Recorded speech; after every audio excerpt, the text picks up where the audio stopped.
Bom dia! Assunto de aula de hoje é sistemas de IDOs e IDOs homogêneas. Mais uma classe de IDOs para nós. Agora. Então, vamos começar de IDOs homogêneas. O que é uma IDO homogênea? IDO homogênea pode ser escrita de várias formas, mas todas as formas têm a mesma propriedade. Então, uma das formas é essa aqui, onde a função de duas variáveis, y e x, na verdade depende somente da duração dos dois, certo? Essa IDO se chama homogênea. Por que ela é homogênea? Se a gente multiplica a variável y e x por mesmo constante, essa função não vai mudar, certo? Observa que isso também não vai mudar, que talvez você não vai encontrar nos livros, né?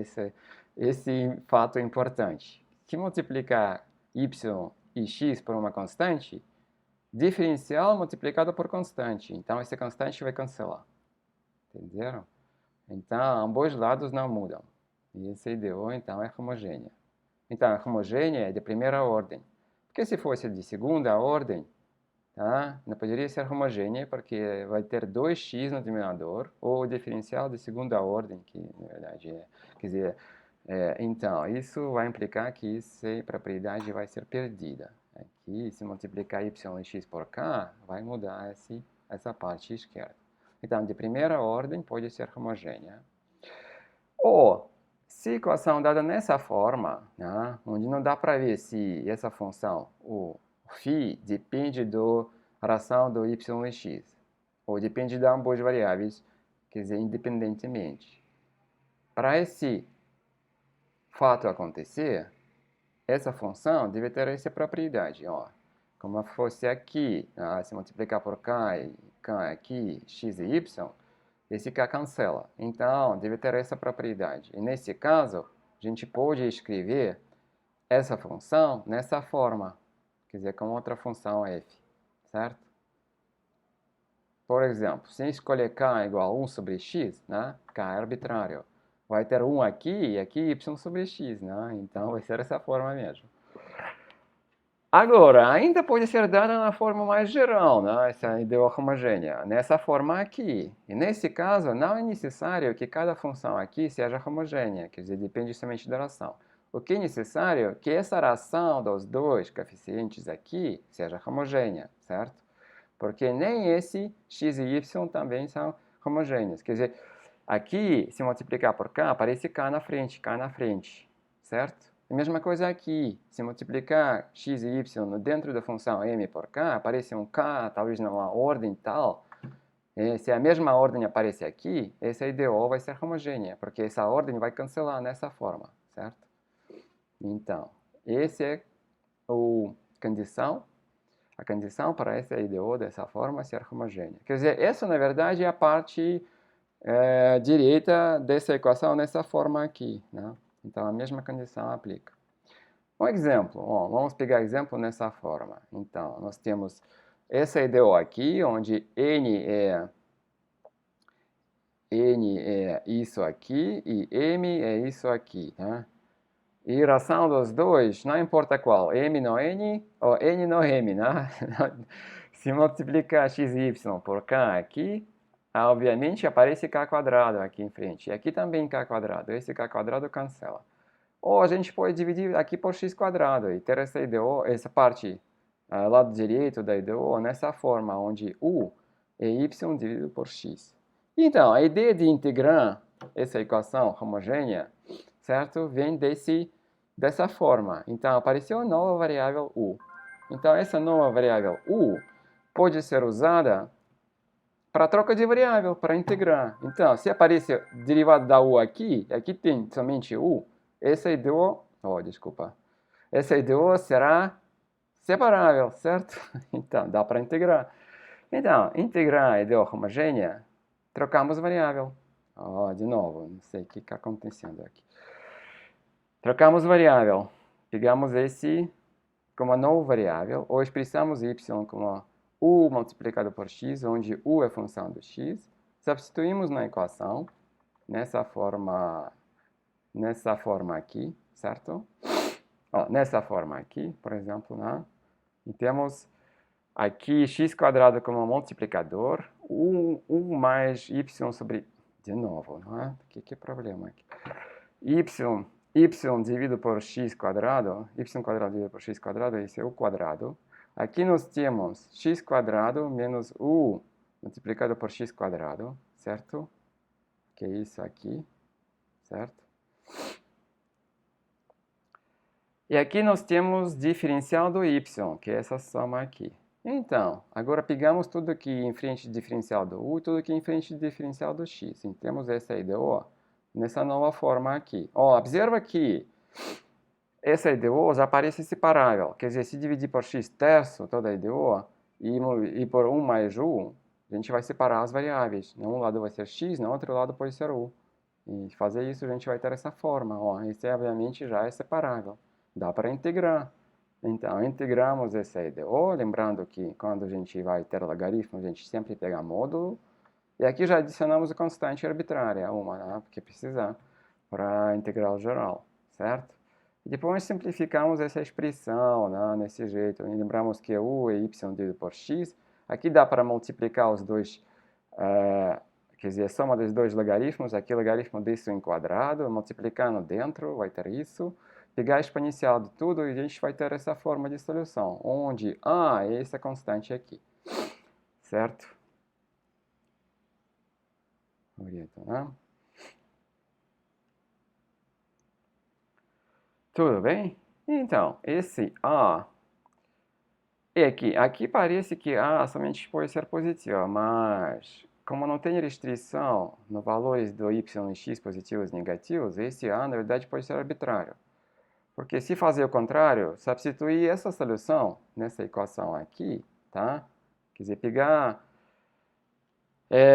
diferencial e expressar, precisa olhar numa...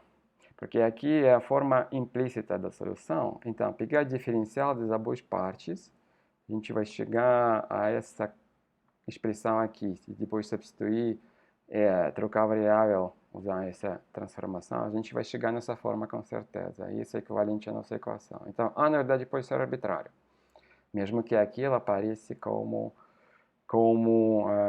exponencial do menos c, que é sempre positivo. Tudo bem? Então, no caso geral, também pode ser generalizado, né, esse procedimento que a gente fez. Então, chegamos a uma IDO separável nessa forma, vamos supor, né? Então, nesse caso aqui, o que nós precisamos? Dividir por isso, por exemplo, ambos lados, e dividir por dx e dividir por isso aqui, ambos lados, a gente vai ter uma forma aqui, ó. Chegamos nessa forma. E lá dá para... de novo. Lá dá para dividir por x quadrado e ter y sobre x quadrado, aqui y sobre x, né? Isso vai ser exatamente essa forma aqui. Agora, trocamos variável,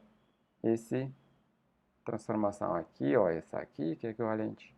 Substituímos aqui, nós temos diferencial do y igual a isso, então derivada é isso aqui, certo? Dividido por dx, certo? E agora, o que nós temos aqui? O lado direito, isso aqui, igual a f no dx, né? Ou, se pegar a derivada, né? Essa aqui, substituir aqui, nós temos essa equação, certo? Então, a gente já trocou variável, u. Então, aparece u aqui e x, certo? E nesse variáveis u e x, essa equação sempre deve ser separável. Dá para ver, né? Como aqui dá para ver que é separável? Ó, nós temos aqui fu menos u, certo? No lado direito. E aqui nós temos du por dx no x, certo? Então, nós multiplicamos por dx, dividimos por x ambos lados e dividimos por fu menos u ambos lados. Nós temos essa forma aqui que já é, obviamente, separável, dá até aqui na forma onde dá para aplicar a integração. Né? Integramos e temos essa aqui. Claramente, essa função, no geral, não é dada, né? Mas esse é o integral sobre uma variável. Quer dizer, quando a gente chega nessa forma, não tem mais equação diferencial. Isso pode ser chamado de solução geral, só que na forma integral indeterminada, porque é função, na verdade, certo? A gente precisa integrar e ter uma função do u igual ao logaritmo do módulo x mais c. Essa é a nossa solução. E essa função do u, a gente precisa ser dada, claramente. No exemplo anterior, essa função do f do u era esse aqui. Então, se substituir isso aqui e ver o que a gente vai ter como resultado e comparar com o que a gente temos acima, né? Nós temos essa diferença u menos fu, vai ser isso. Ou se simplificar um pouquinho, né? Levar para o mesmo denominador aqui e inverter, né? Quer dizer, isso vai para cima, né? E vai ter aqui menos u quadrado, mas vai ter u, 1 mais u, certo? Isso. E depois de integrar isso, é fácil, porque a gente pode fazer de dois jeitos. Um jeito é dividir essa relação em duas partes. Dá para ver que uma é menos u, outra é logaritmo, e isso vai ser logaritmo do x mais c. E no resultado anterior, nós tivemos a mesma integral, ó. Mesmo integral, logaritmo do módulo do x com sinal menos mais c. Aqui é a mesma coisa. Então, esse é o procedimento de integrar a equação homogênea. É fácil. A equação homogênea, então, é transformação, ó, da equação separável. Quer dizer, essa equação é separável. Se pegar a transformação inversa, esse aqui vai ter uma equação homogênea. Então, separável, mas específica. Quer dizer, ó, esse aqui, específica, separável específica, até que em x. Não é função do x arbitrária. Não, essa é função arbitrária. Então, isso tudo multiplicado por função, du multiplicado por função arbitrária, mas aqui é x. Então, é separável, mas não qualquer uma, somente dessa forma. Equivalente a IDO homogênea. Ou IDOs homogêneos sempre equivalente ao IDO separável na forma dessa aqui. Certo? Vamos ver um exemplo. Exemplo de IDO homogênea, onde esse IDO aparece. Esse exemplo é muito, quer dizer, comum, talvez geometria, se a gente vai estudar depois gravitação, uma coisa assim, vai aparecer os referenciais curvilíneas, onde tem, quer dizer, não retas, mas umas curvas que são localmente ortogonais, certo? Então, tem, quer dizer, duas famílias de curvas, uma é parábolas, por exemplo. Parábolas dessa forma, onde tem um parâmetro A. Quer dizer, cada ponto A pode ser positivo ou negativo, até que é o zero. Cada ponto no plano xy, a cada ponto passa uma parábola dessa família, certo? Sempre pode achar A para um y e x satisfazendo a equação y a no x quadrado, onde A positivo ou negativo até que é zero. Então, quer dizer, eixo x é também uma parábola, só que A igual a zero, não é parábola degenerada, certo? Tem palavras para cima e para baixo. Precisa achar o quê? Precisa achar outra família de curvas, né? Que são localmente ortogonais a essa. Quer dizer, por exemplo, ó, pegamos uma parábola aqui, certo? E tem uma outra família de curvas. Esse pertence a outra família. Eles são parte de uma curva. Na verdade, eu devia curvar aqui, quer dizer, virar aqui e ir para cá, para ser ortogonal a esse, certo? Então, aqui esse deve ser mudado. Mas aqui, nesse ponto aqui, onde duas curvas têm interseção, quer dizer, ponto comum, esse ponto tangencial a cada curva, né, dois tangenciais, forma um ângulo 90 graus, certo? E essa é a condição que a gente deve satisfazer. Ó. Então, o que nós temos aqui? Vamos pegar vetor tangencial, uma curva e outra. Quer dizer, quando nós temos x, é esse ponto, e x mais delta x é outro ponto. Quer dizer, por exemplo, aqui, né? E esse intervalo é pequeno, o vetor de x mais dx e y mais dy ao longo de cada curva, né? Se pegar esses dois vetores, quando esse intervalo para zero, esse vai para a tangencial.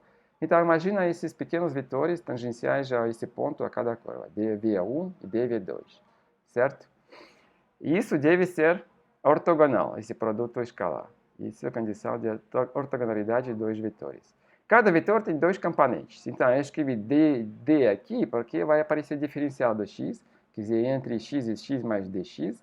E aqui, na verdade, não é derivada. Está errado. Diferencial do f deveria ser, certo? Ou aqui 1 e derivada. 1 e derivada ou diferencial. Aqui também é o erro. Aqui, na verdade, deve aparecer diferencial para essa forma, né? Então, Então, se dividir dv1 por dx e dv2 por dx, vai ser 1 de derivada, 1 derivada. Nessa forma aqui que nós temos. Isso deve ser ainda zero, né? Então, esse produto vai ser zero. Então, significa que o produto das derivadas vai ser igual a menos 1, certo? Porque essa soma deve ser igual a zero. Então, essa é a condição da ortogonalidade. Certo? Então, aqui nós usamos... Por que temos uma derivada aqui, né? Quando dividir por dx?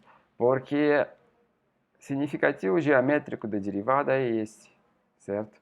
Ou se pegar dx aqui df, esse é o significativo geométrico do diferencial. O que é diferencial? Se nós passarmos de ponto x a x mais dx, nós vamos chegar a esse ponto aqui. Quer dizer, ao longo da tangencial, nesse ponto, na distância proporcional à derivada no dx. Exatamente isso que nós escrevemos aqui. Só que aqui não deveria ter dx no denominador. Deveria ser df, que é derivada não dx, certo? Bom, então era. Vamos trocar quando postar isso. Agora, dessa condição, o que a gente precisa achar? A gente tem f.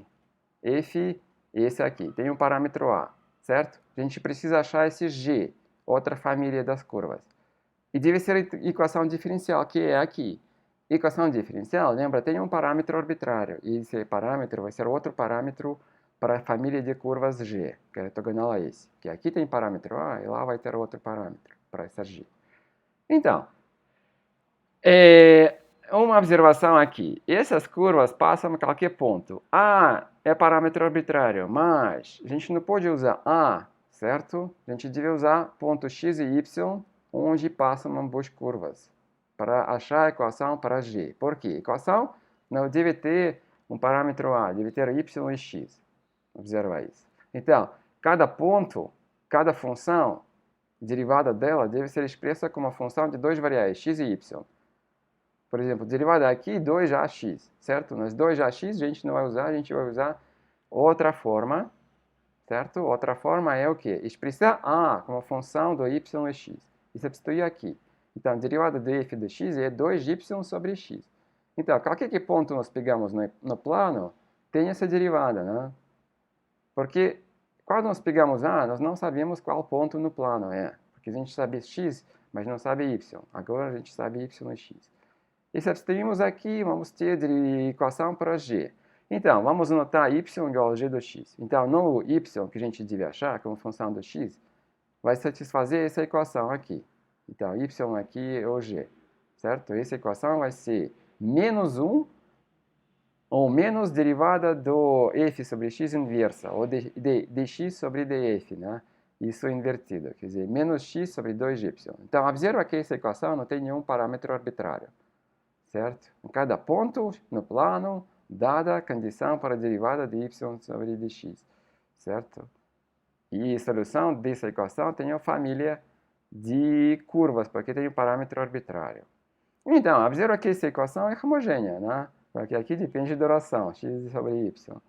Então, é fácil integrar. E também é homogênea, e nesse caso, ao mesmo tempo, é separável. Então, dá para integrar facilmente. A gente vai achar que a família de curvas ortogonais à parábola são elipsos, com, quer dizer, esses eixos, semi-eixos de elipso dados. Um é raiz quadrada do 2 maior do que o outro, certo? E tem um parâmetro b, que é parâmetro arbitrário quando se resolve a equação, certo? Eu usei b, não c aqui. Então, a gente pode tentar plotar em casa e ver que realmente qualquer parábola que você pega, porque A é arbitrário, né? Tem qualquer elipse que você pega nessa forma, com B arbitrário, quer dizer, a gente precisa dividir por B quadrado. Então, um eixo é B, outro eixo é raiz quadrada do 2 no B, né? Esse eixo maior é sobre x. Então, a elipse é elongada ao longo do eixo x. Então, dá para ver que ele realmente vai ter, qualquer elipse que você pega, quando ele cruzar essa parábola, vai ter ortogonal a parábola. Então, observa aqui um ponto importante, que nessa derivada que a gente não substitui nessa forma. Porque A depende do x. Observa que Ah, e o quê? Se pega a parábola, mas se pegar ponto x, y, pega outra parábola. Então, A depende do x e y. Observa isso. Esse ponto é importante. A gente não pega uma parábola fixa, quer dizer, A fixo, e acha outra curva que é ortogonal. Pode ser, a gente pode achar várias curvas, né, diferentes desses. Tá? Ortogonal a essa parábola fixa, mas família das parábolas, onde A depende do y e x, certo? A varia de acordo com o ponto no plano. E por isso que a gente não pode usar A aqui fixo. Porque se usar A, você vai pensar que A é fixo aqui, né? Vai ser 2ax, mas 1 sobre menos 1 sobre 2ax. Isso não vai ser correto. Se vai integrar, não vai ter isso. Ó, observa isso. Tudo bem? Agora, passamos para o próximo assunto. Vamos considerar um problema prático e ver como é que aparecem sistemas de equações diferenciais ordinárias. E a gente vai ter sistema na forma absurda, quer dizer, bizarra, né? Não o padrão que a gente iria esperar, mas esse é o problema prático. O problema prático é o seguinte, um leão, aqui não tem um leão aqui, corre sempre na direção do antílope. Ele ficou aqui no zero, a antílope ficou aqui, imagina.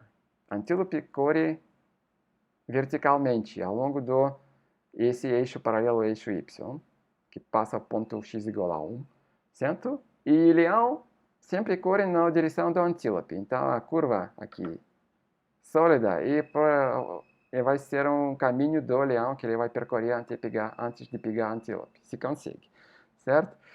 O problema é achar se ele pega ou não, dadas velocidades constantes, quer dizer, o módulo da velocidade do leão, porque a velocidade do leão vai mudar a direção.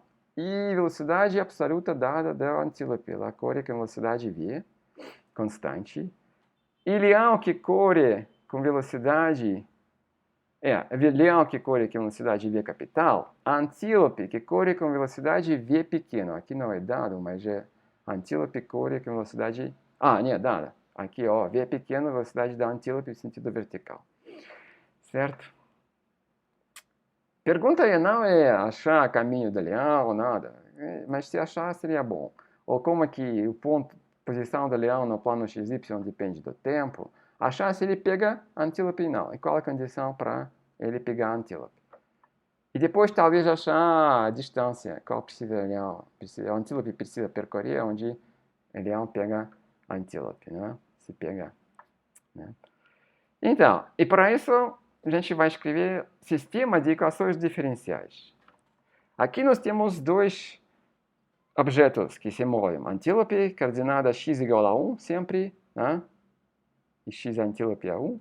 E y antílope v no t. Ela cresce linearmente com o tempo. Posição do leão não está dada, né? Ela depende da posição do antílope, porque o leão sempre corre na direção do antílope. Né? Que é boa estratégia, talvez, né? De que pegar, por exemplo, pensar onde está a antílope vai ser e correr aqui, né? E pegar ela, né? Talvez essa estratégia é melhor. Em casa, eu não adicionei essa pergunta, mas em casa a gente pode pensar na outra coisa.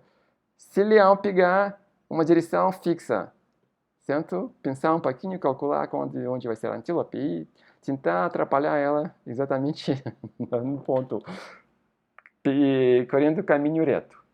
Certo? Mas por enquanto ele corre na direção da antílope, porque é um animal, não sabe calcular nada.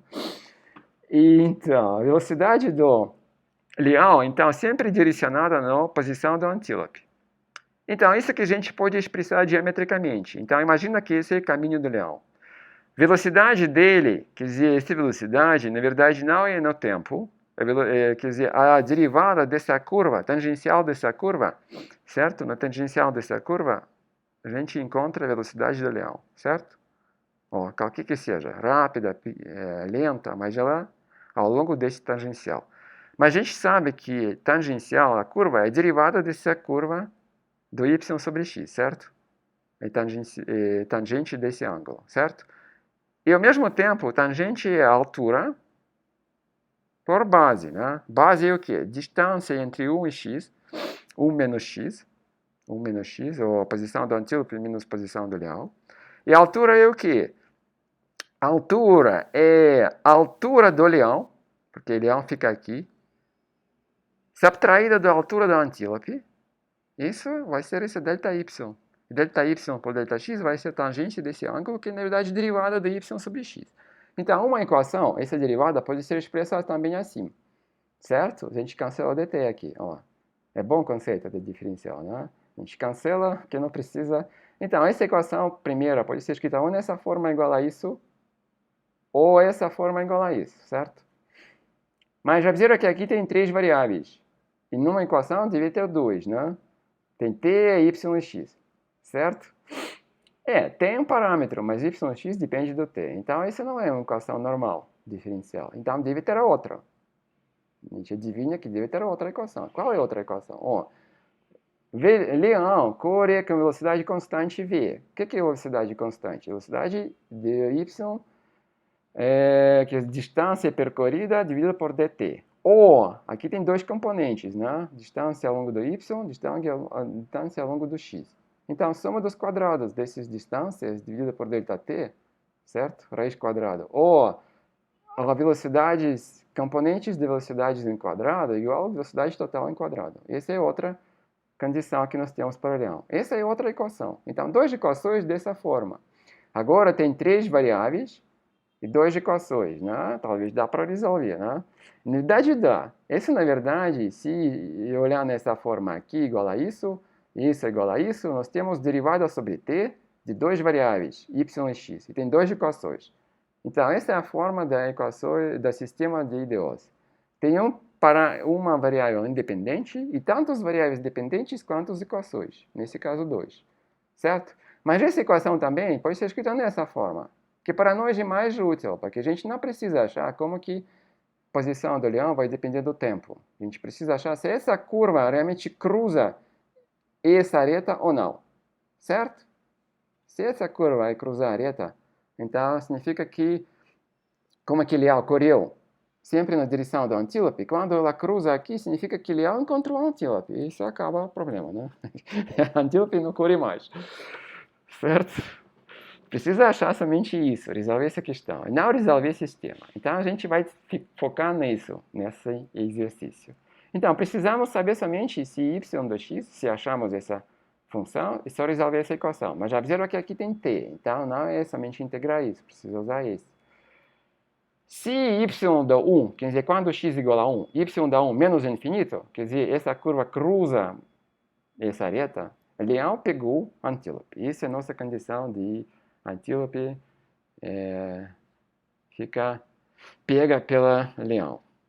Para achar essa função, nós precisamos dessa equação, mas nós precisamos dessa derivada com função do x somente, x e y, e não é x, y e t. E temos t. Então, o que fazer? Então, primeiro, eu vou fazer o seguinte, nós temos essa derivada, né? A gente vai usar outra variável, z, para escrever essa derivada. Anotar essa derivada. Então, z é a derivada do y sobre x, é a função do x, e como a y e x função do t, z também pode ser considerada a função do t. Mas, por enquanto, z é a função do x, certo? Então, o que é a derivada do z? Então, pegamos a derivada dessa equação. Para que é fazendo isso? Quando nós temos um sistema de duas equações, para achar uma equação, certo? De duas, sistema de duas, nós sempre precisamos de equação de derivada mais alta. E aqui, a segunda derivada do x, porque a primeira é isso, certo? Observa isso. Mas como é que a gente usa outra variável? Nossa equação é de primeira derivada, mas a gente vai achar z, depois de integrar mais uma vez, é isso, para achar y, né? Função do x. Então, pegando a derivada do lado direito, certo? Nós temos aqui, derivar tudo depende do x. Depende do x, t depende do x, porque y e x dependem do t. Então, a gente pode inverter essa função x do t, então t depende do x. E nós temos essa forma, tem cancelamento das derivadas, quer dizer, derivada do y sobre x, a gente substitui isso, certo? Derivada do x a gente pega direito. O derivado do t sobre x a gente não sabe ainda, então deixa como é, certo? Onde aparece a derivada do t sobre x. Certo? Aqui apareceu, na primeira parte. Então, como é que é achar dt sobre x? Eu vou dar um truque. Veja essa equação. Aqui tem dt em denominador em quadrado. E dx aqui tem. Então, a gente multiplicar toda a equação por inverso disso, aqui vai ter 1. Aqui vai cancelar dt. Vai ser de y sobre dx em quadrado. E aqui vai ser o inverso essa derivada em quadrado. Quer dizer, dt sobre dx em quadrado. Isso que nós precisamos achar, né? Como função do quê? Do yx é o derivado do y sobre x, que é a nossa z, né? E nós temos essa equação aqui. Primeiro e depois usamos que isso, na verdade, é z, e nós temos essa solução. dt sobre x é essa função. Observa que z apareceu aqui, e z vai aparecer aqui, e x vai aparecer aqui. Tudo que precisa para uma equação normal para duas variáveis. Substituindo isso para lá, nós temos essa equação ordinária, certo? Em z de x, certo? Então, nós reduzimos esse sistema de duas equações para uma equação para função y do x, só que essa equação é de segunda ordem. Por quê? Porque é uma derivada aqui e outra derivada aqui, da segunda derivada. Observa isso. A gente vai ver isso na aula seguinte, quando a gente estuda sistemas e como que eles reduzidos a uma equação. Ou talvez mais tarde. Né? Mas, por enquanto, a gente precisa integrar isso. Isso, observa, a equação é separável. Né? Separável. Opa! Não funciona. Então, nós temos essa equação de z para z de x. Lembrando que z é derivada de y sobre x. Então, precisa integrar. Antes de integrar, vamos ver condições iniciais. Nós temos condições? Temos. Porque no início, z do zero, derivada do y sobre x, que é o lado direito dessa equação. Desculpa, essa equação é derivada, né? Vamos pensar que início é tempo t igual a zero, certo? No tempo t igual a zero, x igual a zero, de posição do leão, ele fica no centro do diferencial. T igual a zero, então y igual a zero, né? Isso é tudo zero aqui, menos isso aqui. Então, esse é zero. Z do zero é zero nossa condição. É bom saber, porque a única curva deve sair daqui, certo? E agora, integrando essa equação, com essa condição aqui, nós temos isso. Então, já pegamos x igual a zero, porque no início x igual a zero, o tempo t igual a zero, né? Então, observa que aqui nós pegamos tempo t igual a zero para ter esse resultado. Mas observa que aqui a equação de... o que nós fizemos aqui, exatamente nós colocamos tempo inicial igual a zero, certo? Mas isso nós fizemos antes. Quando escrevemos posição do antílope nessa forma. No tempo zero, ela fica aqui, né? Certo? Então, esse t inicial já era zero. Por isso a gente usa zero aqui. Então, integrando isso, esse arcseno, que não sabe, aqui o logaritmo, e nós invertemos isso, achamos z. Z é isso aqui, seno disso. O seno a gente pode escrever como diferença de dois exponenciais, né? Porque aqui tinha o logaritmo, pegando isso na potência disso, exponencial, então dá para simplificar nessa forma aqui. Isso ainda é z. A z ainda é derivada, a gente precisa integrar mais uma vez. Porque tinha duas equações diferenciais de primeira ordem. Se nós chegarmos a uma, para duas variáveis, a gente vai precisar integrar duas vezes, certo? Observa isso. Por quê? Porque sistema de duas equações diferenciais de primeira ordem necessita duas constantes arbitrárias, certo? Duas condições para cada variável, certo? Por exemplo, t igual a zero deve ser dado y e x, como era, né? Duas constantes. Podem ser dados de valores diferentes. Então, uma constante que a gente usou era esse, então desapareceu, certo? Mas z é derivada. Integrar mais uma vez, vai aparecer outra constante, certo? E precisa outra condição. Outra condição, precisa lembrar que, na verdade, y do zero é zero, mas usamos mais uma vez aqui já. Mas usamos aqui essa condição de novo.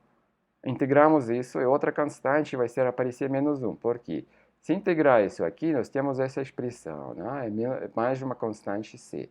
Depois pegamos y no zero, colocamos x igual a zero, porque x no zero também é zero. X no zero é zero, certo? E agora, isso vai dar 1 mais 1 dá 1. E mais y deve ser zero, então menos 1. Então, nós achamos solução para a curva do caminho do leão, certo? E é um tipo de combinação de potências aqui, certo? Então, observa o seguinte. Essa curva, quando x igual a 1, quando aqui é zero, certo? aqui é zero, deve ser menor do que infinito. Porque essa era a condição, né? Vamos ver. Ó, a condição era, quando x é igual a 1, essa curva não vai para o infinito e cruza essa reta aqui, ó. Certo? Mas qual é a condição? Para essa condição, precisa somente que isso seja positivo, né? Porque se isso é negativo, x igual a 1, isso vai para o infinito. Exatamente aquela curva aqui desenhada lá. Que parece que ela vai aproximar, mas nunca cruza. Né? Isso aqui, Leão não pega a antílope, somente corre na direção dela até o infinito, até ele morrer de fome. Então, quando vê velocidade do leão menor do que a velocidade da antílope, claramente isso é negativo, né? Então, o leão claramente não pega a antílope. Mas isso era óbvio, certo? Quando a velocidade v é maior do que a antílope, no contrário, tá? Contrário, o leão pega a antílope, porque essa diferença vai ser menor do que 1, isso vai ser positivo, e y, quando x é igual a 1, vai ser uma coisa que, na verdade, vai ser o que vai ser? O que vai ser? X igual a 1.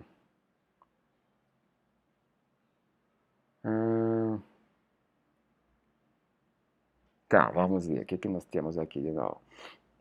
Quando a velocidade do leão é maior do que isso, e nós temos aqui positivo, né? Certo? X igual a 1, nós temos aqui, acho que aqui é E.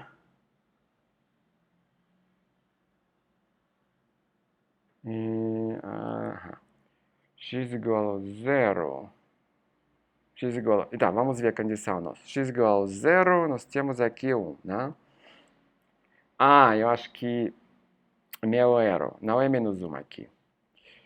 Porque quando x igual a 1, eu vou corrigir quando postais. Quando x igual a 0, né? Isso é 1, certo? Isso é 1. Qualquer que seja isso, essa potência aqui. Mas aqui não é 1. Então, não deve ser menos 1, deve ser uma combinação de velocidades. E por isso que quando eu olhando, colocando x igual a 1, aqui vai ser 0, 0, mas o y deve ser positivo. Por quê? Porque ele corre para cima, né? Eu vou corrigir isso quando postar. Então, zero aqui tinha erro, né? Na verdade, por que eu descartei isso? Tudo bem? Então, quando a velocidade do leão é igual à velocidade da antílope, isso é 0, né? E nesse caso, na verdade, não poderia ser... o que não poderia ser? Quando nos integramos aqui menos 1, é logaritmo. Essa forma é inválida. Então, em caso, a gente verifica nesse caso.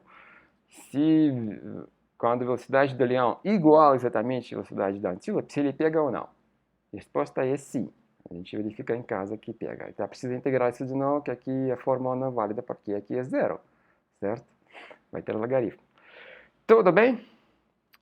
Então, essa aula era curta, porém, segunda parte que nós introduzimos, sistemas de EDOs, de jeito não trivial, quer dizer, considerando o problema real, é muito importante para o futuro nosso. Então, primeiro introduzimos uma classe nova, EDOs homogêneas. Demonstramos que essas EDOs são transformações de EDOs separáveis. E transformação é essa. Consideramos problemas práticos quando surgem EDOs homogêneas. É aquele problema de ortogonalidade de curvas, né? Agora, consideramos também a situação quando surge um sistema de EDOs. E como proceder para obter informação pertinente, quer dizer, não resolver todo o sistema, mas somente uma informação desse sistema de EDO, que nós tentamos resolver em cima nesse exemplo. Agora, observa que o sistema de EDOs que nós temos essa aqui, né, nessa forma, lembrando que essa derivada também é esse, ela é uma EDO que todos os derivados são em T, né, que é o padrão nos livros.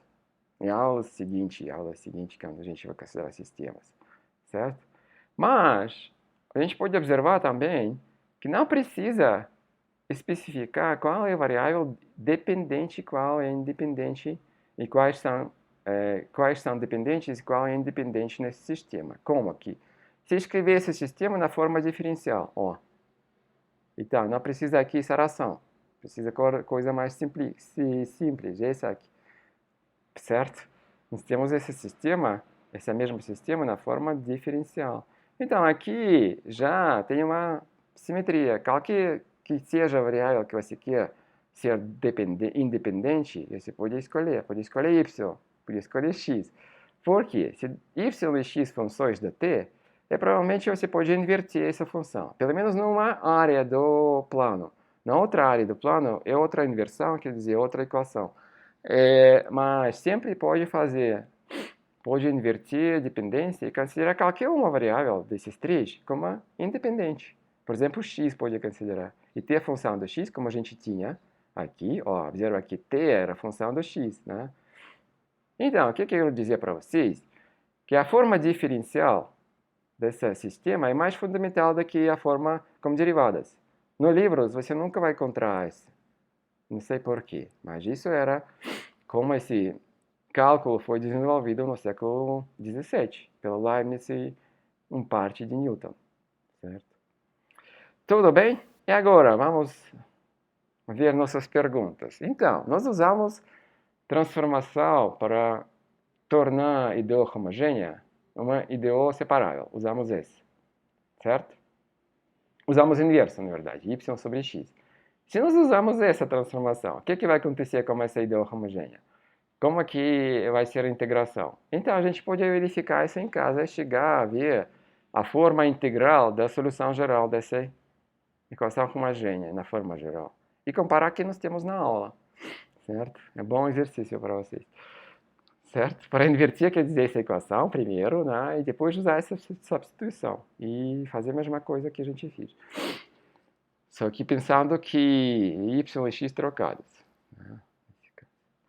Oh, lembra do espelho parabólico na aula 2? Para qual nós temos essa equação diferencial? Agora, essa equação diferencial a gente resolveu usando o multiplicador.